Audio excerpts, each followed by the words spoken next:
사랑하는 성도 여러분, 한 주간도 말씀 안에 거하고 계시는지요? 오늘은 지난 1월 2일 신년 주일에 주셨던 마태복음 13장 10절부터 17절을 통한 넉넉한 천국, 빼앗기는 천국이라는 제목의 말씀을 통해서 이제 2월 달까지 하나님 나라 비유 시리즈의 설교를 우리 묵상해 보고자 합니다. 그리고 오늘 이 유튜브를 보시는 분들은 이제 공개되지 않은 구독하시고 또 관심 있는 분들만 오늘 유튜브를 보게 됩니다. 그러므로 오늘 말씀에 대해서 그리고 지난 주일 설교에 대해서 여러분이 받으신 은혜나 도전이나 또 궁금한 것들을 댓글로 항상 남겨주셔서 서로 은혜 받은 것들을 서로 보면서 우리가 함께 격려하여 하나님 나라를 우리 함께 누리는 우리 성도들이 되기 바랍니다.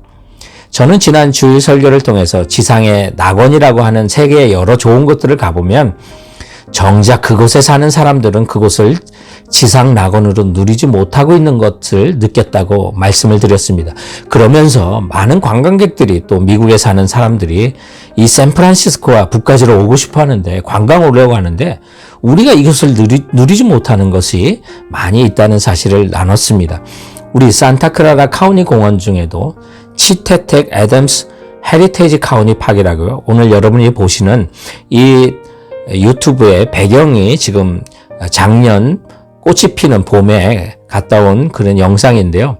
이곳에만도 우리 2500년 전에 원주민들이 살았던 그런 여러 가지 그 반석에 바위에 새겨놓은 그런 가재 도구들 같은 그리고 암각화 같은 그림들이 많이 있는 곳인데 이것도 가보지 못한 우리 성도들이 많이 있어요. 그래서 우리가 이곳에 있는 것도 많이 누리자고 했는데 근데 정말 문제가 되는 건 우리 하나님 나라 자녀고요. 하나님 나라 시민인데 하늘나라를 누리지 못하면 이곳에 살면서 그거 더 큰 문제잖아요. 그래서 오늘 예수님의 천국 비유를 통해서 천국을 잘 알아듣고 하나님 나라를 넉넉히 누릴 수 있는 하나님의 백성이 되고자 하는 것입니다. 넉넉한 천국, 빼앗기는 천국. 본문이 가르치는 첫 번째 교훈은 예수의 별이 머무는 곳에 넉넉한 천국이 임한다는 것입니다. 이 제목은 마태복음의 시작이에요. 1장에 천국의 주인이신 예수님이 지구라는 별의 왕으로 탄생하는 이야기로 시작하기 때문에 이 제목을 썼습니다. 특히 동방박사들이 유대인의 왕으로 나신 이가 어디 계시냐고 예수님 앞에 왕 앞에 경배함으로 예수님의 나라, 복음의 나라, 천국의 이야기가 시작된다는 그런 말씀으로 설교를 이었는데요.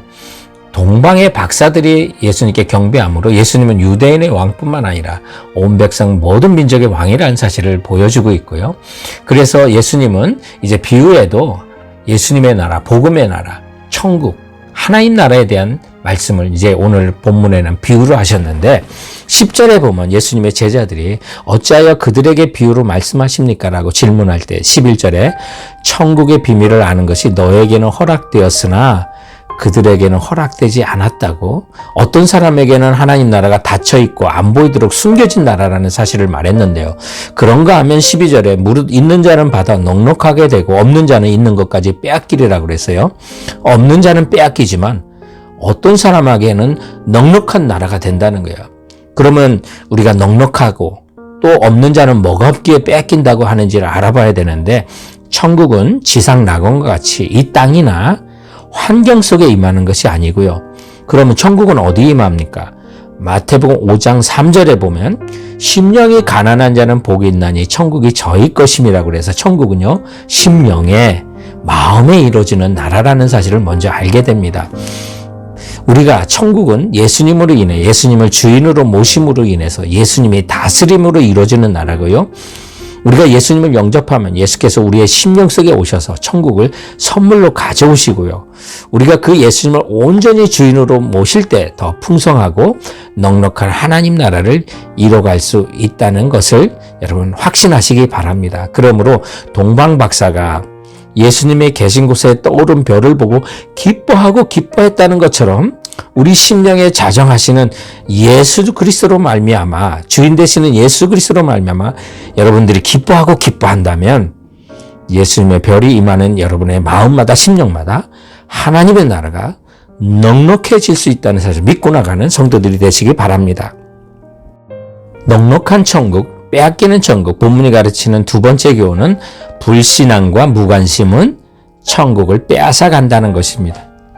오늘 본문의 12절에 없는 자는 그 있는 것도 빼앗기리라 하시면서 13절에 보면 그러므로 내가 그들에게 비유로 말하는 것은 그들이 보아도 보지 못하며 들어도 듣지 못하며 깨닫지 못함이라고 했는데요. 이 천국 비유에서 천국 비밀을 허락하지 않은 자나 빼앗기는 자, 보아도 보지 못하고 들어도 듣지 못하고 다 동일한 사람들을 얘기하는데 1차적으로 누구냐면 불신앙을 가진 사람들이에요. 본문에서는 바리새인, 서기관, 율법사들이고요. 그들은 예수님을 불신앙으로 대했거든요. 그런가 하면 무관심을 가진 사람도 천국을 빼앗기는 거예요. 그래서 15절에 보면 이 백성의 마음이 완악하여져서 그 귀는 듣기에 둔하고 눈은 감았다고 그래서요. 여기 마음이 완악하다는 말이 마음이 너무 살쪄서 둔해졌다는 뜻인데요. 영적 감각이 떨어졌다는 거예요. 한마디로 오늘날 우리 교회 안에서도요. 불신앙이 아닌데 예수 그리스도께 하나님 나라의 영적인 일에 무관심한 자들은 천국을 빼앗기게 되고 있어요. 주님의 말씀을 들어도 육체적으로 물질적인 생각만 하니까 천국의 그 풍부함을 빼앗긴다는 거죠. 그래서 우리 성도들은 이런 영적 일에 무관심해서 빨리 해결해야 되고 떠나야 되고 회개해야만 하는 거예요.